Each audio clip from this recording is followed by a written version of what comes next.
سندھ میں کینسر سے بچاؤ کے لیے ایچ پی وی ویکسین مہم کا آغاز 15 ستمبر سے ہوگا جو 27 ستمبر تک جاری رہے گی۔ یہ ویکسین 9 سے 14 سال کی بچیوں کو لگایا جائے گی۔ وزیر صحت سندھ ڈاکٹر عزرا پیچھو نے والدین سے اپیل کی ہے کہ اپنی بچیوں کو ویکسین لازمی لگوائیں۔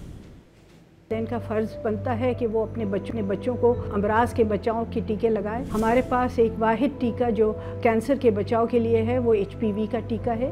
H P V human papilloma virus vaccine ہے جو سروائیکل کینسر سے بچاؤ کا ٹیکہ ہے۔ یہ مہم جو ہے 15 سے 27 ستمبر تک ہوگی، جس میں 9 سے 14 سال کی بچیوں کو یہ ٹیکہ لگایا جائے گا، اور اس مہم میں اسکول کی بچیوں اور جو اسکول کے باہر بچیاں ہیں انہیں یہ ٹیکہ لگایا جائے گا۔ H P V human papilloma virus vaccine ہے جو سروائیکل کینسر سے بچاؤ کا ٹیکہ ہے۔ یہ مہم جو ہے 15 سے 27 ستمبر تک ہوگی، جس میں 9 سے 14 سال کی بچیوں کو یہ ٹیکہ لگایا جائے گا، اور اس مہم میں اسکول کی بچیوں اور جو اسکول کے باہر بچیاں ہیں انہیں یہ ٹیکہ لگایا جائے گا۔